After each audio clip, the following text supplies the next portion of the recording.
Lanternfly. This session is going to be recorded, so you might want to turn your videos off, but I will ask everybody to keep your mics off.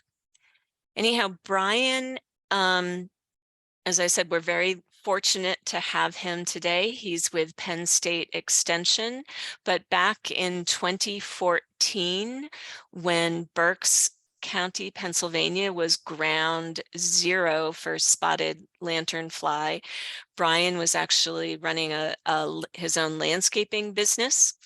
And it was about 7 miles from where the first infestation of spotted lanternfly was detected. So Brian very quickly became an expert in this invasive insect, and he now works for Penn State Extension as an educator and does a considerable amount of research on spotted lanternfly. So we're going to be learning from his experience today. He'll let us know what we can expect from this invasive pest, which is it's going to be different from some of the other ones that we've experienced. So once again, I'll ask you to keep your mics off and you might want to keep your camcorders off, and to hold your questions until the end.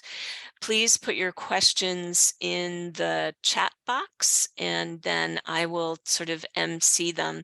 We are going to have to leave right at 1 o'clock. So if you still have questions, I can forward them to Brian and get back to you later. So without further ado, Brian, I will let you take it over. Cool. Thank you. And thank you for having me. And thank you everybody for joining. My name is Brian Walsh. I'm with Penn State Extension now. And as Ginger said, when this started in Pennsylvania, I was running my own business and commercial applicator, pesticide applicator. And this bug has been unlike any invasive I've ever seen before. And a lot of the people that I work with say the same thing, and they pretty much focus on invasive species. So with that, you know what to expect. It's all around you guys now. It's in Massachusetts, it's in good portions of New York, and I'd be surprised if it's not somewhere in Vermont at this point. Hopefully not, but we tend to find the infestations about 3 years after they arrive and get going. So with that said, spotted lanternfly, this is the picture that everybody knows and everybody's familiar with, and it's different. There's nothing really else like it in our environment that we see. It was found in the fall of 2014 in a very remote area of Berks County. Those two townships, probably about 2,500 residents between the two townships. And so fairly rural and fairly rugged, not rugged like Green Mountains, but rugged enough that it made it difficult to get out and do delineation and everything. So from there, that invasion process got going, and it started with these two little yellow townships here, and then you can see within the following year it moved out, and then the following year the blue townships, and then they went to a county-wide quarantine, and that's where it's been since. It's a plant hopper. It's a plant hopper, and probably was introduced as an egg mass that was shipped in by accident on shipping material or on the actual material that was being shipped. And what it does is, and probably shipped in as eggs. Eggs are really inconspicuous, but what this does is it feeds on the phloem of the plants, that sugar-rich layer just beneath the cambium under the bark, and think of it more like a giant aphid. That's the closest thing that I could say to other species that are around. It's like an 1.5-inch long giant aphid. And just real quick with the life cycle, you can find this all over the place. You can see the egg mass on the left. It's very inconspicuous. That's small, maybe the size of a quarter in size. And then it hatches out in the spring, and it black and white for the first 3 instars, and then it goes to the 4th instar, Around here it's July, and then it becomes an adult generally in the beginning of August, and then it spends about 2 months before it starts to lay eggs again at the end of September. And those eggs will be laid in September, and then they freeze out, and the eggs will overwinter. And they've shown to be very resilient, even in some of the colder winters that we've had. Not that Pennsylvania has been cold at all in the last 2 years, but they've survived through touching down in the -10 range for short term. But we have not had sustained cold like you would expect to have in Vermont. And whether or not those eggs are going to survive, I'm going to say probably, especially in areas that are a little bit more moderated. But that's that univoltine, that one life cycle per year. That's in the northern part of our country. As it gets further south, we're not sure. We're not going to sure if there's going to be more multiple generations per year where there's no killing freeze. And so that's a concern for places like Napa Valley in Florida and other regions. Like I said, it's a hemiptera. It's like a giant aphid, and what you see there is that proboscis that it has looks like, when they're feeding, it looks like an extra leg in the middle of the body, and that proboscis gets inserted into the openings, the stomates and the lenticels that are the air exchange openings in the plants, and they have salivary enzymes that get in there and rupture phloem cells, and they feed on that sap. And they're fairly passive feeders. They like to go to the trees with the higher turgor, the higher internal pressure, the more vigorous and healthy trees, and they sit back, and the fire hydrant turns on, and they feed, and that sap passes through them, and they don't completely digest all of it and excrete honeydew, is the polite term. And when that honeydew passes out through them, it still has a lot of sugar in, and that becomes a substrate for growing sooty mold. But you can see the proboscis there, and because of that, you can see there's no chewing or biting mouth parts. They're not physically capable of doing it. The adults, it is a plant hopper, but this has been a source of mass confusion. They can fly, but they'll walk as well. And you see all those pictures with the hind wings opened up, that bright red, but you can see the adults generally when they're feeding, they're going to look like the picture on the left. And you see those pictures in all the publications where they have those big yellow abdomens. That's only sexual maturity that produces that. The second picture there from the left, that's what they look like when they first emerge as adults. Those yellow bands are not there. And as they start to develop and become more sexually mature, those yellow integuments start to expand out, kind of like an accordion. And then you see that picture all the way to the right. That's a sexually mature one. The males, they have that black valvifur on the end of the abdomen, and the females have that red. So real easy to sex them out. Females are generally about a 1/4 inch larger than the males, but there's a lot of variation in size depending on the fitness of the individual bugs. So, why is lanternfly different? So we've seen emerald ash borer, we've seen other invasives move through. Hemlock woolly adelgid is certainly coming through Pennsylvania if you haven't seen it yet in Vermont. And there's all these other invasives that come through, the brown marmorated stink bug. But one of the biggest things with lanternfly is the mobility of this thing. As Ginger said, from where it started to my house, it was by 2016, 2 years after, a year and a half after it was discovered, it was in my backyard, and that's 7 miles. And when you look at that breakdown of what our area looks like, we're fairly rural. There are some housing developments being built, but you can also see that there are those areas up in the hills that are more rugged, and a lot of agriculture along the way. And it had no problem moving that distance. And originally the idea was that lanternflies had been accidentally moved, and that's how they were getting about, because the thought was that they couldn't fly. But you look at that picture on the left, that's a silver maple in my backyard. That picture was taken 48 hours after we had inspected the property with a Department of Agriculture inspector, and we had no lanternflies. So in 48 hours, the population bumped up like that. And to have that many that quick, I'm guessing they didn't all hitchhike on human conveyances. So, they were moving that fast and that far. And that tree I treated with dinotefuran, and you can see the pile on the ground that starts to build up. The dinotefuran is a neonic. It's taken into the tree, and so when the lanternflies feed on it, they will get a lethal dose and fall down dead.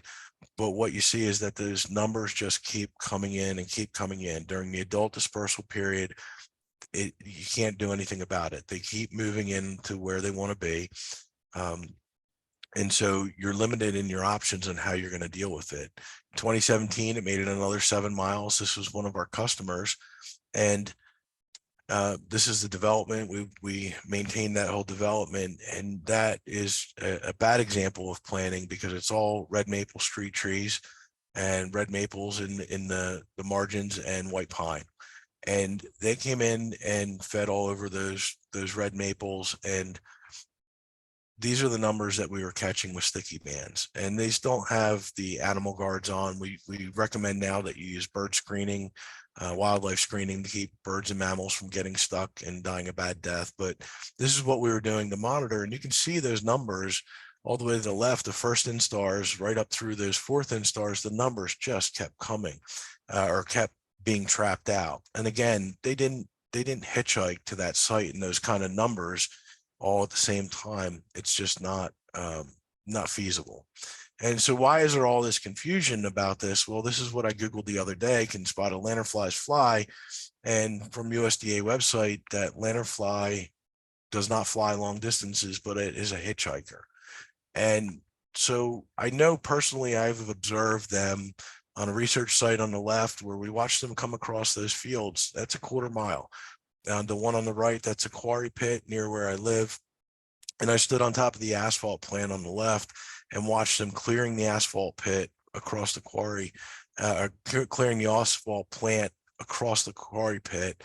That's 4/10 of a mile. So if they can do almost a 1/2 mile flight in a single shot, what is long distance?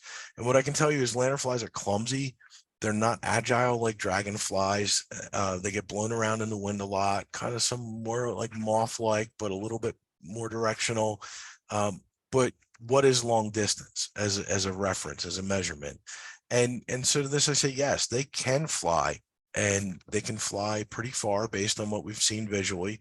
We are unable to track individuals, but based on the consistent yearly spread and based on these visual observations, my guess is that they're doing 7.5 to 10 miles a year, and it fits well with how it's spread across our landscape. It also is a great hitchhiker. There's nothing incorrect in that USDA statement. They can hang on to all kinds of things. They have that Aerolia pad, a suction cup like a housefly. They can hang on to glass, walk upside on things, and they also have 2 tarsal claws. On the hood of a vehicle, about 35 is what they can hang on before they get blown off. But you can imagine underneath a vehicle, they can hang on pretty much indefinitely where they're not in the full wind. But then the other issue is the eggs. The eggs are deposited on things that are not food sources. And so it's a little bit different that way too from other invasive insects that we've seen, in that the mothers just don't really mind what they're putting their eggs on, and they're not fussy about it. And so you can see on the left, even though they don't feed on conifers, they're happy to lay their eggs there. And so Christmas trees become a concern. Pennsylvania is a big Christmas tree producing state. And so you can imagine that the Christmas tree growers have to harvest their trees and then inspect them all and ship them in that limited time period before the holiday season. And so sticking your head in multiple spruces day after day, it's not pleasant. It adds a lot of time, and it's a way that they can potentially be shipped. Going across, it's not always the nursery stock. Sometimes it's the container. It's not always the tree. Sometimes it's the old tire leaning against the tree. And so then humans come along and pick these things up and move them and take them much further than they would have gone naturally. And so this is the I believe current map of where lanternflies exist in the counties that are in blue are places where there are established breeding populations, and the little purple dots are places where they've been intercepted but there are no breeding populations. And so from Vermont, we're not far away at this point. Massachusetts, in the New York there, in the Hudson Valley, and you can see, it's not going to be far. It's not a big jump, and there's a probability that it might already be there, just not discovered yet. But also, what's really interesting that I want to point out is, if you look at this area and you were to draw 10-mile concentric circles from where it started down here in Berks County, this fits perfectly, right? But what doesn't fit with that natural spread are these long legs, and you see it out through here, and that's human assisted movement. These areas, these long lines, most likely the rail lines, because of the type of plants along rail lines and the fact that they can hop on slow moving trains, or they might lay eggs on a rail car that's parked somewhere, then taken and moved somewhere else. We see those movements out here in Indiana. This was specifically linked to somebody that moved there from Berks County, took their camper with them that was apparently loaded with eggs, and so they moved it out there with them. So it is a very realistic problem that it hitchhikes very well and it spreads naturally. And just because a county is in quarantine does not mean that every part of that county is infested. And this map does a better job of showing, well, here's the rail line. If you've ever heard of Horseshoe Bend, that's right out here, just past Altoona, and the infestation is following that rail line there. Same thing down here, heading down into Maryland and Virginia. But these areas, I can tell you for a fact, they all have positive. People just stop reporting them. But as you go on, understand that just because a county's in quarantine doesn't mean it's uniform throughout. And so in Pennsylvania has been doing this, where they're adding the new municipalities to show each year which new municipality has now been infested with lanternflies. So it's a little bit, you have to pay attention to the maps and understand. But if you're traveling through these areas, do your best to not take them home with you. But that also brings up the concern about Vermont has a huge tourist industry, and the concerns of people coming from the infested areas and bringing them with them, especially on things like campers. If the eggs are dormant and hatch out, then you've got the probability of starting a new infestation in a new location. The other thing here, another thing, is high public awareness. I've never seen anything like this. This was the Philadelphia Police Department that they tweeted out that while they're a nuisance, they're not a police issue. Don't call 911 to report them. And a great Simpsons reference. If anybody knows which episode of The Simpsons that is referencing, stick it in the chat box. And I have nothing to hand out as a prize, but so far 2 people have been able to tell me which episode that is. But it gives you an idea of how much public awareness there is for this. And this has been driven by press. This has been driven by reporting. This has been driven by all kinds of news reports. And you can see why napalm is not the answer, right? Could mean trouble for New Jersey. Warning residents about the lanternflies. May turn to aliens for help. Well, that sounds great. That's good clickbait. Report it. Spotter lanternfly mania. U.S. agriculture's biggest threat. And this is the kind of thing that really drives that hysteria. 18 billion in losses, worst invasive species in 150 years. We're nowhere near $18 billion. And this is not the worst invasive species. When you look at things like chestnut blight or emerald ash borer, that's taken out, best guess, over 1 billion ash trees in the last 2 decades. This isn't that. But when you come home and you find this going on where it wasn't there in the morning, it's a freak out moment for a lot of people. And they've seen all these headlines about how terrible it is. And this is what drives some of that hysteria. And you can see the picture on the left, as I mentioned before, the sooty mold. This is Trex decking that was underneath a big river birch tree, is still under the big river birch tree. And from that sooty mold growing on the Trex decking, it gets down into that porous wood, and it takes a pressure washer to try and clean it off. And even then, it didn't look great. When you walk into your yard and this is what you see on your maple tree, it's a freak out moment. And so you know, is it really that destructive? Uh, no, this is EAB, right? And so I've seen so many people that have EAB killing their trees that have never seen an adult ash borer because it spends most of its life cycle inside the tree, and they're tiny and they're not crashing into houses generally. So they may be losing their trees and watching them die, but they've never actually seen that ash borer. And with Lanternfly, it's different. It's made it on Saturday Night Live. It's made it on all kinds of Halloween costumes and everything else. So there's that public awareness because it is so in our face where it's infested, the different regions. You can't avoid it. It crashes into you. It doesn't land well. So, you walk out your front door and you'll get slapped in the face with lanternflies, and it's an inch long bug. You can't help but notice it. And then all the news and everything else. So that's really what is driving that high public awareness. And people mean well when they start to react, but they don't always make the best choices. And the other really different kind of thing here is that it's highly prolificous, just meaning that it will feed on just about any food source that it can take a meal from, as long as there's good flow in it. And those first instars, second instars, they love roses. It can be multiflora rose, that's an invasive as well. Domestic roses, if they're on a property and you have lanternflies in the first instars, you're going to find them there. It's a great indicator plant. Hollyhocks, all kinds of perennials. They'll do some damage in high numbers. They'll do some damage to perennials. They might take a couple stalks out, but they're not going to kill the plant overall. Red twig dogwood, something as basically untroubled by pests as red twig dogwood, red azure dogwood.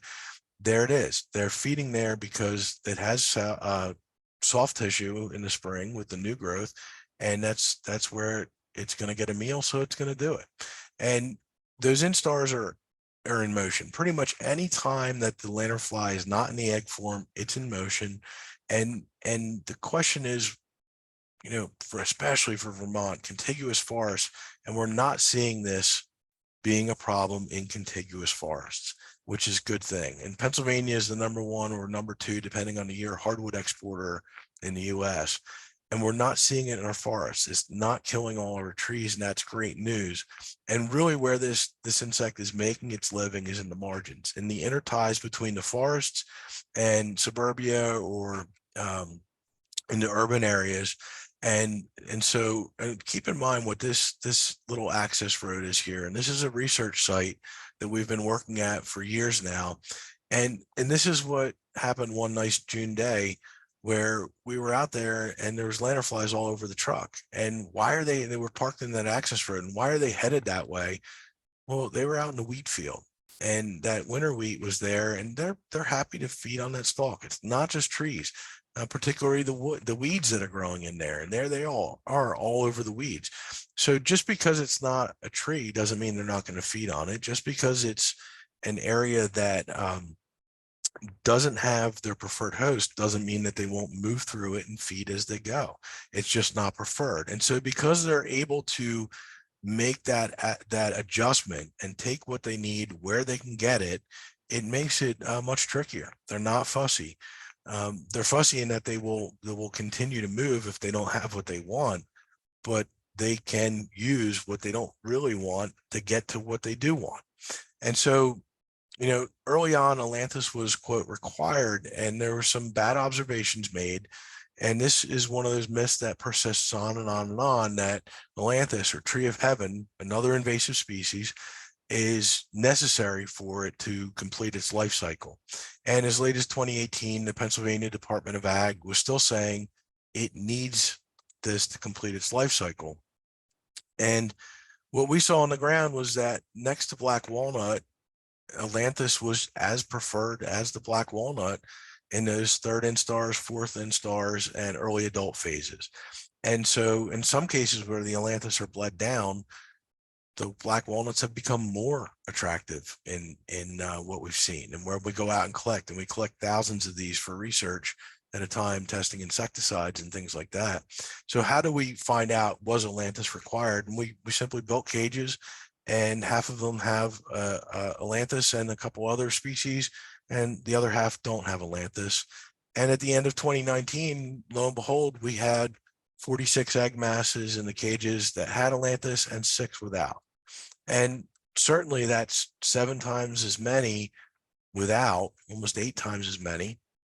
The following year, the trees were more mature, 96 to 14, again, roughly 7 times as many egg masses without the tree of heaven, without the Atlantis, but it's not necessary. And the other thing is that the the plants that were planted in those cages are not representative of every tree that or plant that we know that they will feed on.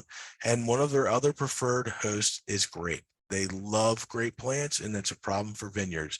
Vineyards can be killed without treatment in as little as 2 years, wiped out. They feed so voraciously on grapes, and survival didn't matter. And I can tell you that I'm not going to show you the chart, but the offspring the following year, it was the same fecundity, same relative number of eggs, and the offspring that hatched out were fine. So is Atlantis necessary for lanternfly?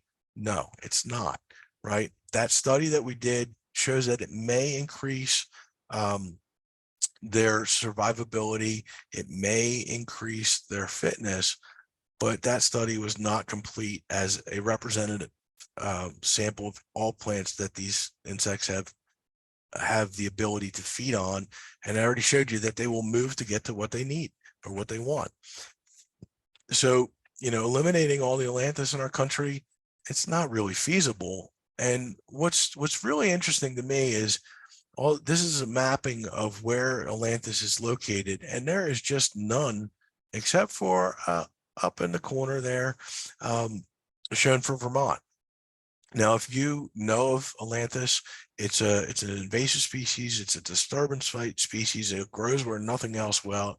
Old quarry edges, currently activated quarry edges, where the soil's really poor. Train tracks, really common to find it on train tracks where the soil's been scraped away.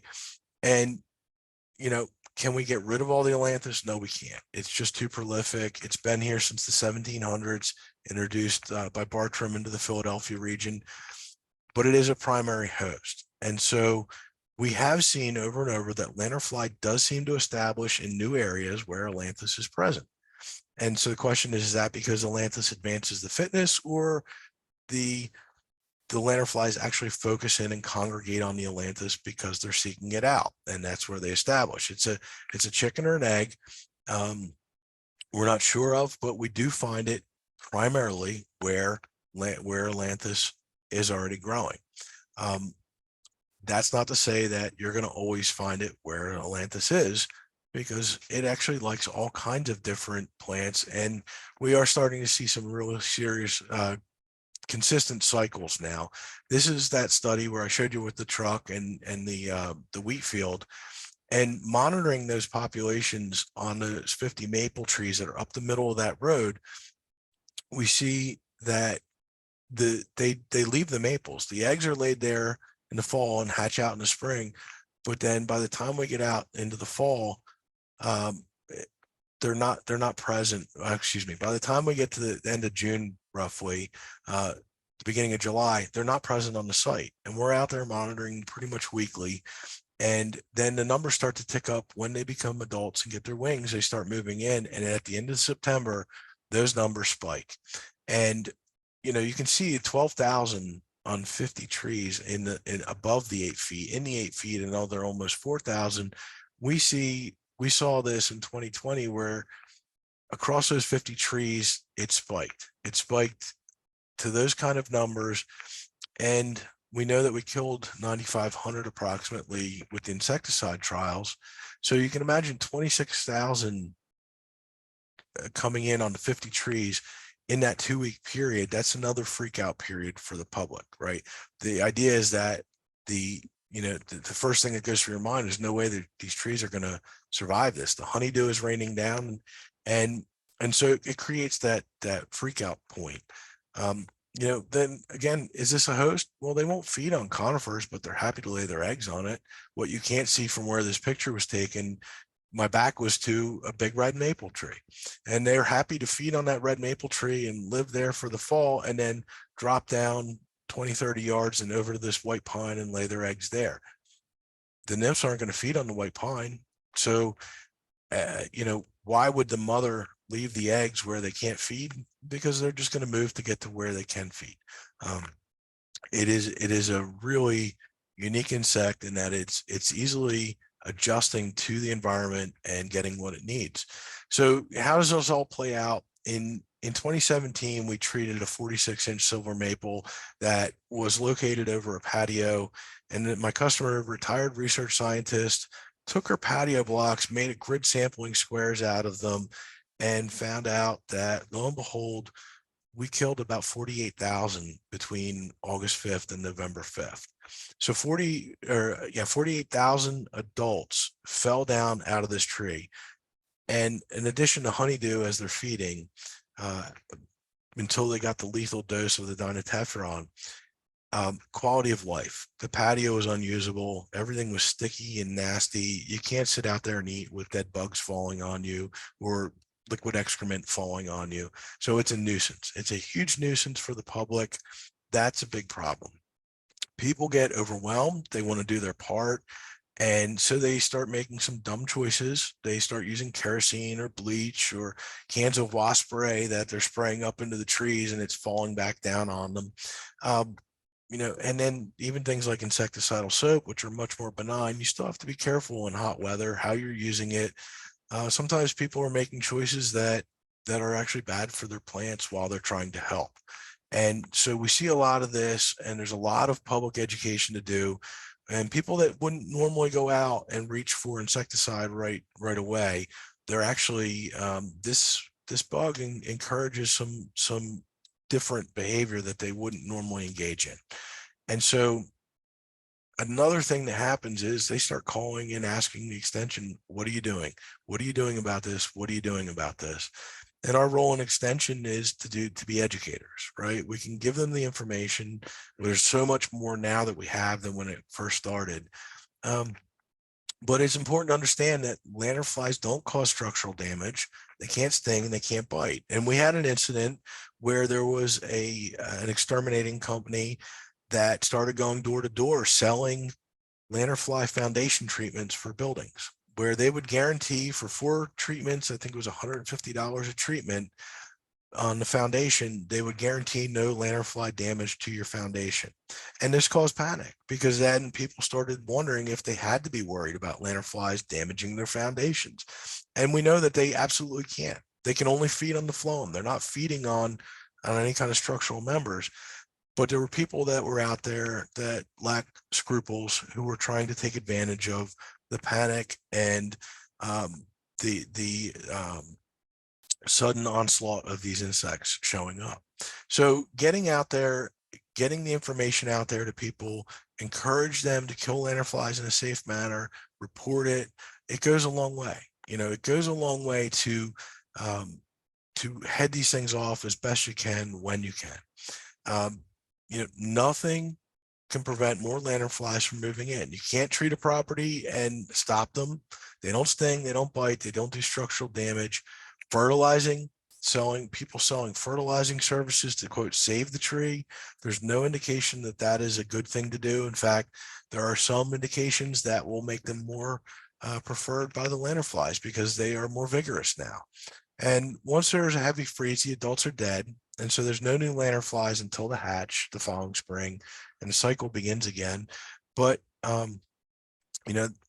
that's the time to be vigilant for eggs. They get out there, scrape them if you can, which isn't the greatest strategy for control. If you see them, scrape them, but you're not going to control the population because we also know that the majority of eggs are laid in the upper 2/3. For all the ones on the ground and on vehicles and everything, the majority of the eggs are laid in the upper 2/3 of the trees.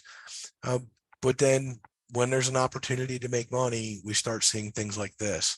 And these were flyers that were sent out, blanketing whole neighborhoods and saying threatened Southeast Pennsylvania.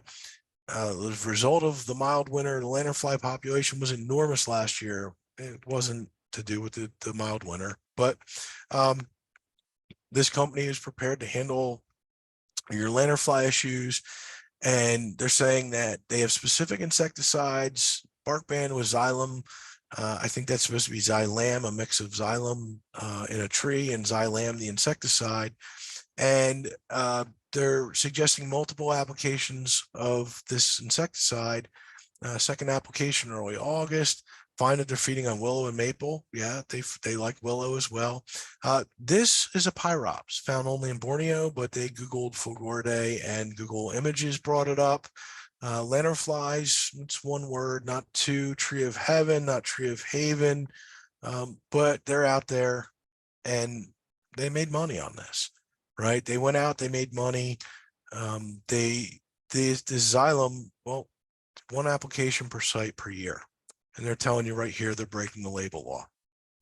And the confusion continues. This is another example of somebody that posted on a nice website that in the spring of 18, the Department of Ag, Pennsylvania started allowing the use of insecticides. That's not true. That stems from confusion within the Department of Agriculture in Pennsylvania that some folks didn't actually know what the label law was for the state of Pennsylvania. And so there were people in the Department of Ag saying we couldn't treat lanternfly because lanternfly wasn't on the pesticide label. That eventually got cleared up. It was not a change in the law or anything like that. But we cleaned up the confusion, and it says since it was not listed on the pest listed pest on the label, we couldn't treat. And that's not true in Pennsylvania at all. It was never necessary because we're a site use state. But that confusion created all kinds of more problems. And so learn from our mistakes, know ahead of time what actually is going on. In 2023 in Pennsylvania, we have the government treatment for population control, and that's based on trying to knock out early detection populations where there are lower numbers. If we have an idea that if you can find them early enough and hit them hard, you can knock out a satellite population. But where there's established population, it's more about making sure that we're controlling shipping areas, making sure that we reduce the risk of shipping. And then we have agriculture, commercial applicators, homeowners, businesses. You know, what is the reason for treating is the question I'd always ask now. Is it because of nuisance reduction? You know, that's legitimate. If you own a banquet facility, nobody's going to come have a wedding at your facility if there's honeydew raining down over the reception area. If it's quarantine compliance for people that are shipping, that's important, making sure that they're not accidentally shipping it out. And plant stress reduction, in some cases, that's a good thing to engage in. And that's more for commercial applicators to be engaging in than homeowners. So how to prepare? Well, avoid the confusion. Understand lanternfly, keep up with the research. Penn State, not just being partial, but I think we have the best amount of information out there that is the most realistic. Use extension, use Ginger, use your Vermont extension, find out if you don't know. Understand that the populations move throughout the season. So you can't just look at a site in the spring and it doesn't mean it's going to be the same population or that if you had a population in spring, it'll be there in fall or vice versa. Doesn't mean that it won't be there as soon as 2 days after you leave. Understand that primary hosts are grape and ailanthus. Grape is absolutely impacted and killed by this. I've lost on my property all the wild grapevines in the fence rows. Just bled down and killed. And for grape growers, this is a very real concern. There are very good recommendations now how to reduce the damage, but it is a very, very real concern.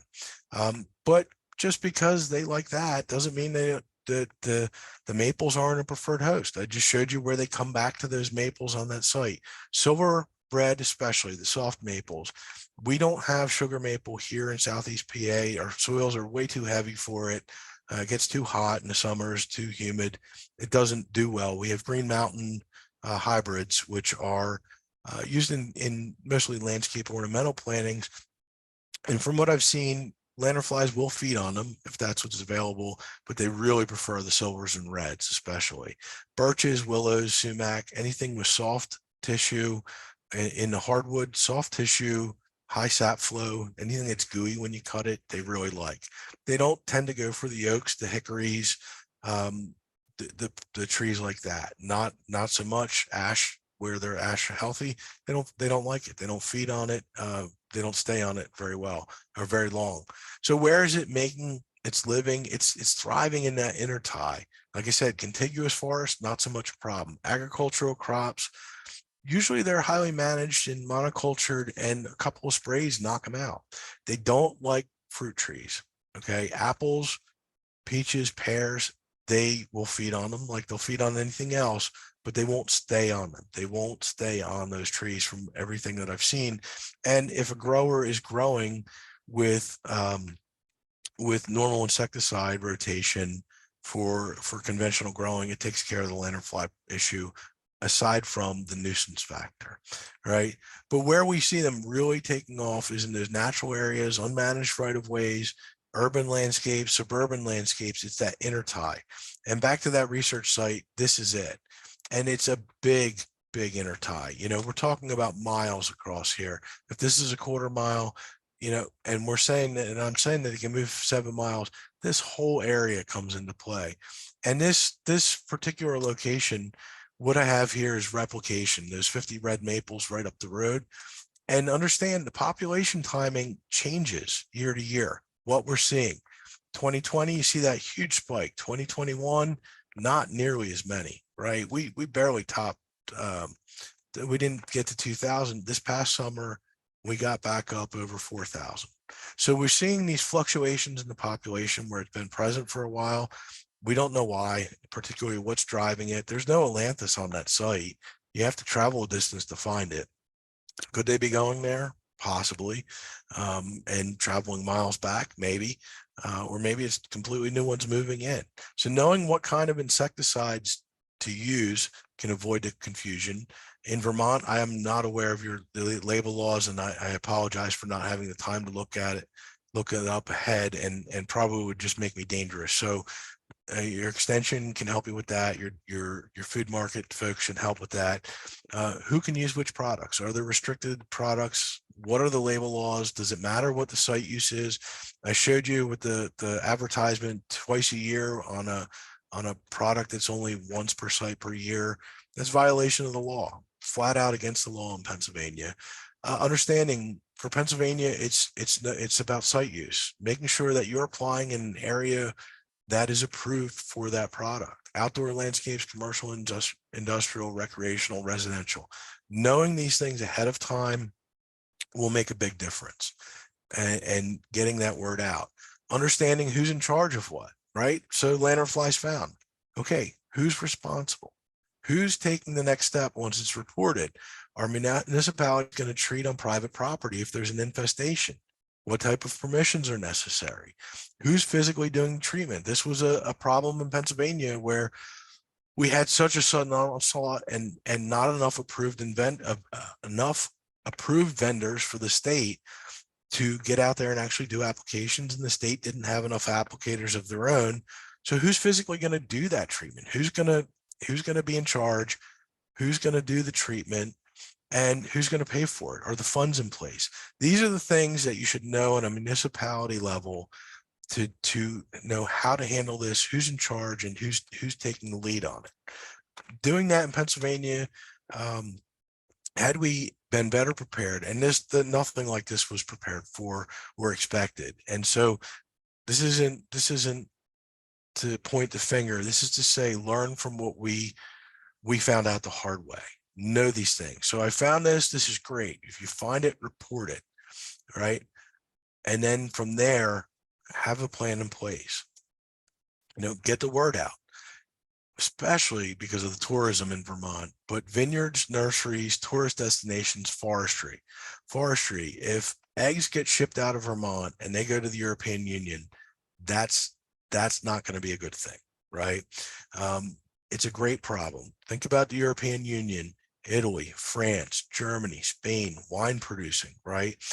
That's why Pennsylvania has a quarantine, to assure our trade partners that we are doing our best to not send it out. You don't have it yet. You don't have lanternfly yet, but let the people know that you talk to, that you come in contact with, that it's in their best interest. If you find it, report it. Do your best to make sure you're not accidentally shipping it. And that's really the municipal role. That's the educational role, and monitoring, All right, understanding and monitoring the probable points of import, rail lines, highway corridors, transportation hubs, campgrounds, especially near infested areas in other states. That's where, you can do your best. It's still a needle in a haystack. I'm getting up here on time, but real quickly, this is a study we did this past summer, just different ways of monitoring. Sticky bands, simply giant flypaper. We use the wildlife barriers now. You put a little fold in there and pin it to the tree so that the bottom's open, top's closed, and we don't catch birds or mammals that way. Modified circle traps, bug barriers, a commercial product. And what these are able to do, this is one where the sticky part's facing in.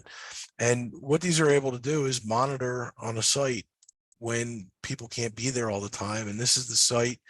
And we cleared out the bush honeysuckle and the other invasives so that the stems are open. And what do we trap out of there on 27 trees this year? Almost 80,000 lanternflies. But what I want to draw your attention to is that the visual counts that we did with adults, we could see way more than the traps are catching because the adults simply walk over or hop over the traps. But going week by week, we went out there, we looked at this, and what we did was band it for 24 hours at a time, put the bands out, take them down, come back, take them down and count. And lo and behold, when we did our monitoring, our sticky bands, what this represents is each circle represents a tree with a trap on it. And where the circle falls on the percentage, the proportion here is how many got trapped in the bottom trap. And real quick to go back, every tree had one of these three bottom traps followed by a sticky band above and just a sticky band and a covering. So where that circle falls is what proportion got caught in the bottom trap, and the rest above that circle got caught in the second trap. And what we can see very clearly is that circle traps, they fall below 50% sensitivity. So through the season, they're not as efficient, not as sensitive as the sticky bands and the bug barriers. Do much better. So in a low population situation, my feeling is use a sticky band, use a bug barrier. If you have a lot and you want to catch a lot, circle traps have the ability to contain more. But I don't think they're really impacting the population once established as a control technique. That's a different talk for another day. But the other thing that we learned is that the DBH was not impacting the attractiveness to the trees statistically. What actually was driving that was the closeness to the edge of that tree line. And so the closer they were to the trees to the edge of the tree line, the more insects they were collecting. And like I said, it's an edge species. It makes its living on the edge. So with that, the sky's not falling. Ailanthus on the left, grapes on the right. This is not uncommon. This is the fourth year in a row on that in that vineyard. And a friend of mine lives about 1.5 miles from there, told me he hadn't seen a lanternfly all summer. That's what I saw not long after I talked to him. And, is the sky falling? Well, no, but it's not all good. But it's not 18 billion losses or the worst invasive. So take a breath. We're not seeing our trees, our hardwoods knocked out. If you're a grape grower, be concerned, get more information. There's a lot of it out there. We're seeing the tree of heaven killed outright. What's driving maybe some of this? I'm kind of hopeful. This is what egg masses can look like on trees. You can see old ones that are dried out. The coverings kind of been worn away. You see these little white tags. That's where they hatched out just this year. That within a week or two. Here's a tiny little one just hatching out there, and you see this hexagon, and that hexagon is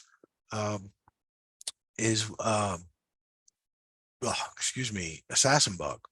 And the assassin bugs, we're seeing a lot of feeding on lanternflies. We see natural predators, praying mantises, spiders, generalist predators feeding on them.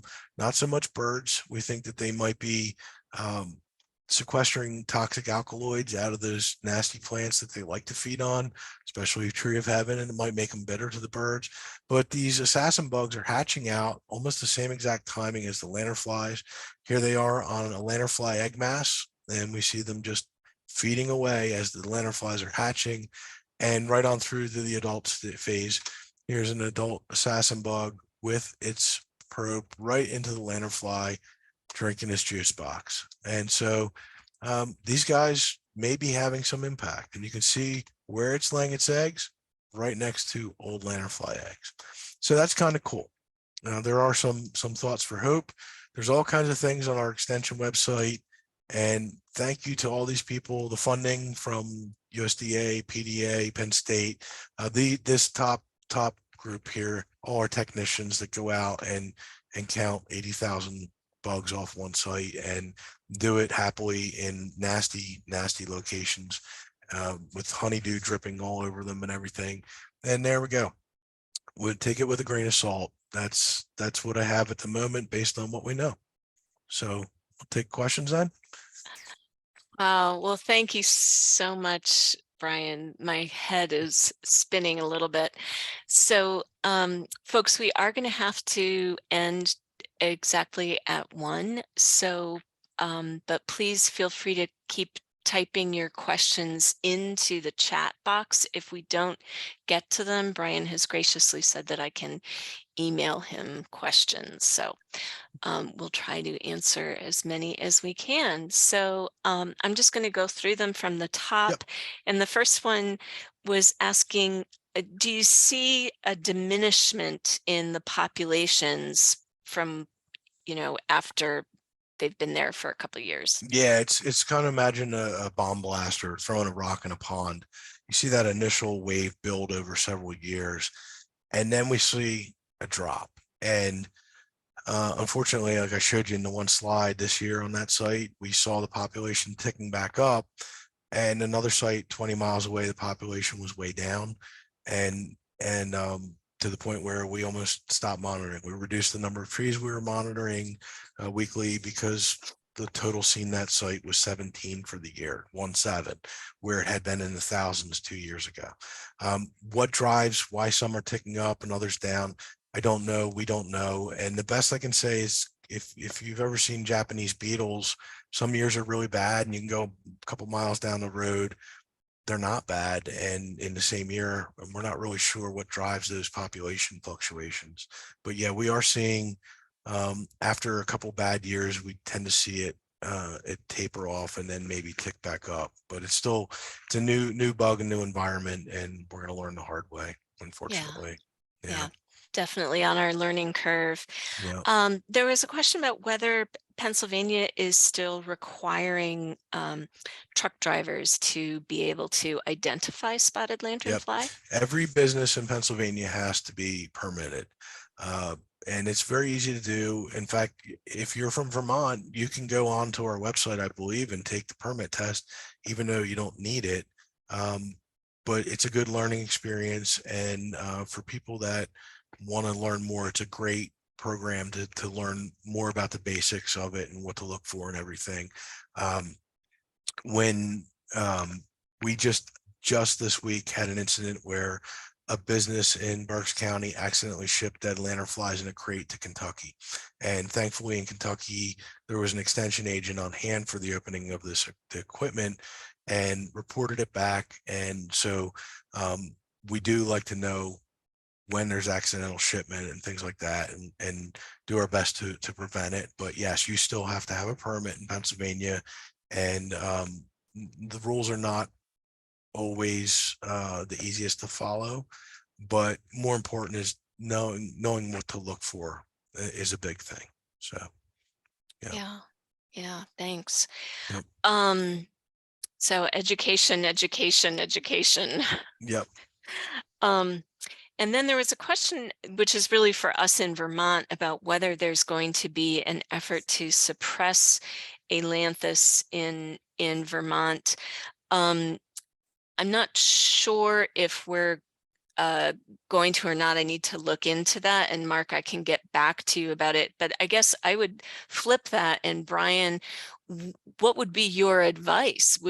Does it make sense, since we don't think that we have as much tree of heaven as some other states, would it make sense for us to try to I think that's take them down? even better reason. If you don't, there's another thing that I didn't get into, which is climate, and whether or not you're going to have enough growing degree days for it to complete its life cycle. We're kind of hesitant on it because it does spend so long as an adult, and we see that the egg laying seems to be triggered by day length rather than accumulated degree days. So we're not sure, but there are some indications. I would think northern Vermont, it's not going to do well at all. In southern Vermont, you may be close enough to Massachusetts climatologically that it'll do okay. Don't know, right? New environment. But I think that's all the better if you don't have the host plants present. Yeah, I mean, knock it out if you can, But if you suddenly find that, it's been here for a couple of years, then it's that question: why are you treating? If you're doing it to try and prevent spread, that's a good thing. If you're doing it to just because of eradication, that's going to depend on the delimitation of where it's actually located, I think. So. And you're speaking about when you're saying it, you mean the ailanthus or tree of heaven? Well, tree of heaven, get rid of just because Yeah. it's an invasive anyway. But I'm talking about lanternfly as well. Mm-hmm. Yeah. Again, because of that lack of ailanthus that's listed, it's going to be really interesting. Is it really needed for it to get established? We know once it's established, lanternfly is established, it doesn't need it.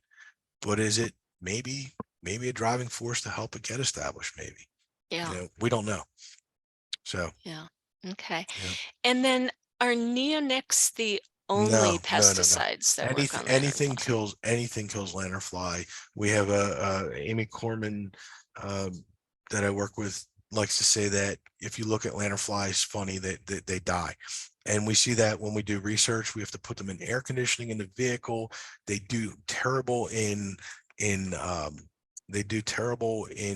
captivity and containment, but the softest of insecticides work. Right down to insecticidal soap, they smother really easily.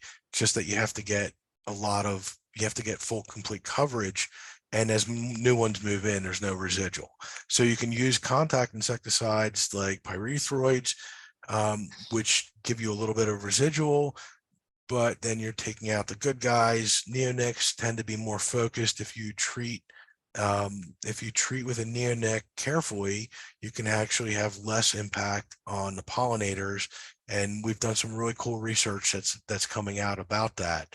Neonics have a bad name right now with pollinators, but we've actually shown can have less impact on the pollinators than the long residual synthetic pyrethroids, because they're more discretionary in what they're actually killing. But there are just tons of insecticides that work. So there's a ton of stuff. It's all on our website. Yeah. Yeah, great. Well, thank you so much, Brian. Yeah. Any last words of advice for us? No, I mean, education is the key, and getting good education. I was in a conference last week where a researcher stood up and said, it looks like ailanthus is required for to complete its life cycle. And I just showed you the slides that it's not. So these myths just keep perpetuating, and they get retweeted in the news and everything else. So do your best. Find good information. I'm partial to Penn State. There's a lot of good information, and keep up with it. And that's really gonna make all the world in difference in how you react to it, and educate the people on the ground. So thank you for having me. Love Vermont, and I have a lot of good memories from. I went to Paul Smith's and spent a lot of time out of the Adirondacks in Vermont. So thank you everyone for having me. Oh, yeah. I think we have one person who just wants to say a quick 1-minute hello. Okay. Yeah, it's just because I'm testing my this new mic system. It didn't seem to work the other day. Can you all hear me? Yep. We can hear you. Okay. Hi, Ginger. Okay, was that it, or did you have a That's question, it. Little Tree? No, Okay, I great. have a zillion questions, but that's besides the point. All right, well, Brian, thank you so much. We really appreciate it, and we'll catch you on the flip side. Thank you. Take care. Yep. Thank you so much.